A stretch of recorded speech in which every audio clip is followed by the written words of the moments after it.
Could I have you just give us a very brief overview, the history of these documents? Why did why did you come into possession of them? How did that happen? Well, it's all due to an organization called ICANN, run by Bigtree, and their funding of a lawsuit by the very distinguished attorney Aaron Siri, who sued the FDA successfully, and as a result of that lawsuit, forced the FDA to release 450,000 documents, internal Pfizer documents that were in FDA's custody as part of the emergency authorization process. Emergency use authorization of the vaccine, the COVID vaccine. And when that happened 2 years ago, I was a regular guest on Steve Bannon's podcast War Room, and he and I, as journalists, were both concerned about this release because we knew what was in there would be important, but we also were aware that the documents were so voluminous and so written in such technical language that it would be impossible for any journalist or news outlet to be able to lift out the headlines. So Bannon said, crowdsource experts. So we put out a call and we got 3,250 doctors and scientists from around the world who volunteered for the last 2 years under the leadership of my extraordinary COO and the project director, Amy Kelly.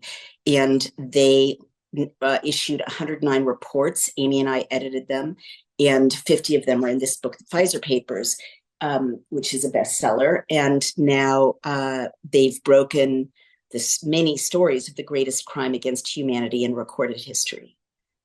And had that court proceeding not happened, how long would those documents have been sealed for? Oh, well, Pfizer, I'm sorry, the FDA asked the court to keep them sealed for 75 years. So if the lawsuit hadn't happened, we would never have seen them. And if the court had agreed with the FDA, we would all be dead before they emerge into the light of day. And now we know why. They represent just an unbelievably massive crime. Pfizer knew that they were disabling people, killing people at industrial scale, but the centerpiece of the Pfizer documents, as I warn everywhere I can, is sterilization. Pfizer was looking at a 360-degree methodology, and it's the heart of the documents, of sterilizing men and women, but notably women, through disruption of their menses, blocking their ovaries, damaging the placenta, damaging babies, degrading the testes of baby boys in utero, 80% miscarriage rates. And now, 2 years after the rollout of this injection, there is in fact a 13 to 20% drop in live births throughout the West, and especially North America and Western Europe, where the significant adverse events are concentrated. It doesn't sound like this was an accident. No, I mean, this is what's so painful and difficult about reading the Pfizer Papers book is I wanted, I mean, as long as I could, I clung to the hope that this was, the usual kind of corporate greed, cutting corners, oversight, sloppiness. But there's no way to conclude that. As I said many times, in tech, we say it's not a bug, it's a feature. And it's clear from the structure of the what Pfizer was studying in the Pfizer documents that essentially Pfizer was delivering a mechanism that would cause strokes and cancers and massive neurological events and dementias and epilepsies and blood damage and lung clots and leg clots and thrombotic thrombocytopenia and myocarditis, pericarditis. But what they were delivering, and it's right there in the record, is they were showing the FDA that they could drop live births and cause miscarriages. So basically, we're talking about a bioweapon here. Well, that's my conclusion, and that's from research I've done that's not in the Pfizer documents themselves, but my independent research, has confirmed that Pfizer created an MOU with China, the Chinese Communist Party, to produce this injection. And 1 billion doses were produced by China, but not for internal use. They were exported. China uses a different injection for its own people. And China opened 14 manufacturing plants in Western Europe, 11 in the United States. And then in 2021, the SEC filing for BioNTech, which is the subsidiary of Pfizer that created, manufactures this injection, transferred the IP to China.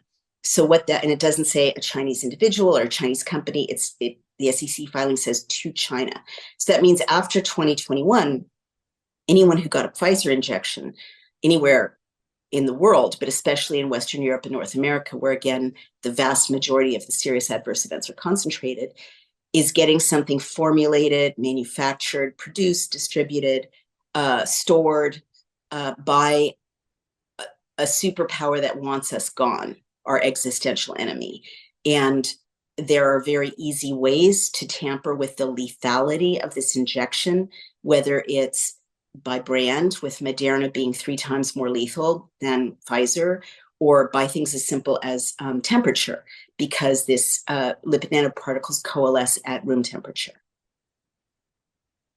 And the document, did you say there was a document where Pfizer was communicating with the FDA where they were basically bragging, we can reduce live births by X%? Does that document exist? It's not.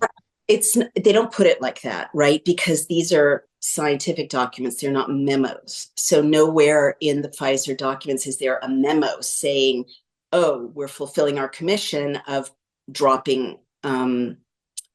producing something that drops live births. But as you can see from many of the reports, the centerpiece of what they studied and then brought to the FDA was evidence that they could drop live births. For example, and as journalists, like, how can I put it? There's something called the Pregnancy and Lactation Report. It's 8 pages, and it went to Dr. Walensky and the White House on April 21st, 2021. And it's got a chart showing tens of thousands of women suffering horrible menstrual damage, like 15,000 women bleeding every day, 10,000 women bleeding twice a month, 7,500 women having no periods at all, meaning no fertility at all, horrible hemorrhages, agonizing, passage of tissue, 10-year-old girls bleeding upon being injected, 85-year-old women bleeding upon being injected, damage, at a massive scale to women menstrually. And you don't have to know more than 8th grade biology to know that if women's menses are damaged in 2021, there's going to be a drop in live births by 2023 or 4. And the response to this is not, oh no, look at these tens of thousands of women who are now infertile or going to have difficulty conceiving or retaining a zygote or implanting a zygote to become an embryo, because that's what it does. It like sheds the lining, right? No, this went to the White House. And 3 days later, Dr. Walensky gave a White House press conference telling women in America, there is no bad time to get your COVID vaccine before you get pregnant, during your pregnancy, or after your baby is born. Also in that pregnancy and lactation report, there's a chart of sick babies who nursed from vaccinated moms and had convulsions or fever or vomiting, or one baby died of convulsions in the ER. And they got this, and no one said to this day, if you're vaccinated, don't breastfeed your baby, because they could die, right? Because the lipid nanoparticles get into the lymphatic system, which gets into the breast milk of vaccinated moms. So they knew they were killing babies. In that document, there are 2 babies who in utero who were killed, and Pfizer concluded that the cause of death was, quote, maternal exposure, end quote, to the vaccine. So they knew the injection was killing babies, causing miscarriages. There's a section in the Pfizer documents, as I mentioned, that has an 80% miscarriage rate. So all of this went to the FDA and went on to Dr. Walensky, Dr. Fauci, the White House. our lawyers FOIA'd um, a a a set of documents related to myocarditis, and it shows, and actually Senator Johnson, this is big news, has just announced that they're demanding the unredaction of these emails. And if they don't get them unredacted, they're going to subpoena them, right? And then there are going to be hearings. But the emails show that in April of 2021, the Israeli Ministry of Health warned Dr. Walensky, Dr. Fauci, the CDC, that the vaccines were causing heart damage to minors and healthy young men and teenagers. And instead of stopping everything, what these emails show is a frantic communication about how to cover it up. And they issued a 17-page script to cover this up, which they rolled out. Remember, in 2021, we were told myocarditis is rare and transient, and mild, which is all a lie. And this script is wholly redacted. It's 17 pages of complete blackout, right? So that's what Senator Johnson, based on our reporting, has demanded. So what can I say? They knew what they were doing, and they knew they were killing minors, and they knew they were causing heart damage to minors. They knew they were killing babies. They knew they were sterilizing women. And I think it's fair to say it's a bioweapon because it was manufactured by people who want us dead.